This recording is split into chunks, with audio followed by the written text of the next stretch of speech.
I was in senior in high school, and I was waiting for my friend Barbara, and we were going in Dallas. We were going downtown, library or somewhere, and he came in with his friend Bo, and Bo was Barbara's boyfriend. And I said, "Are you here to pick up Barbara?" And he said, "Yes." And I said, "Well, I'm going to go on downtown then." And he said, wait, what are you talking about?" And I said, "We're going downtown." And he said, "Well, I'll take you." He had a one-seated car, and I sat on his lap, and I made a very good impression. A really, really neat way to meet somebody. The problem is I had a date coming in because I was at Texas Aggie, and we left a day early to go to a corps trip in Dallas. We were playing SMU. And I had a date coming up from Galveston the next day, but I didn't have anything to do that night. So I asked her out that night. But there was a song that had just come out called "If You Got the Money, Honey, I Got the Time." And he asked me something, would I do something? And I said, "If you got the money, honey, I got the time." And he looked at me. And I wondered, who am I dating?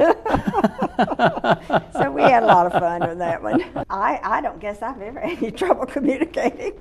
You know, I just don't. And I guess he responded, and he was always there for me. Well, for example, when the kids were young, Lola would say, "Well, let's invite so-and-so over for an evening." And I'd think about it for a little while, and I'd say, "What in the world can I say to him?" You know? And since she has never seen a stranger, it's no problem for her.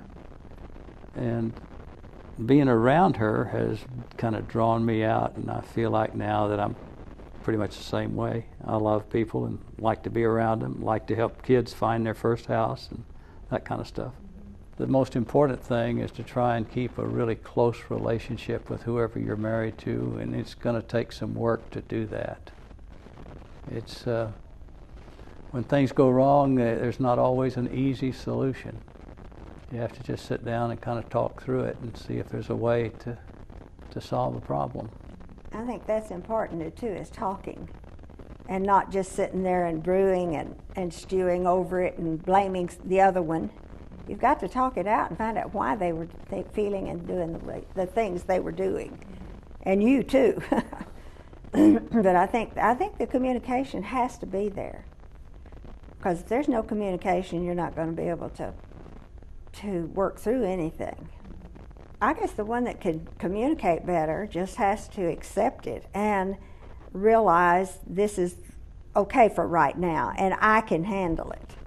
And I think maybe that would be the best way. I don't know. I would sure recommend, if you can't work it out just between the two of you, I'd recommend some kind of counseling, because you know there's other people from a third party's perspective can see things a lot differently. You may think that you're totally right. The other person may think they're totally right, and neither one of them may be right. And a third party stepping in and saying, "Hey guys, let's look at this a little bit more objectively." We really have a firm belief in God and His teachings, and we both went by those. And it tells you how to act. And I think that's true. I think that this bond has been the most wonderful part, and caring about each other and others, you know.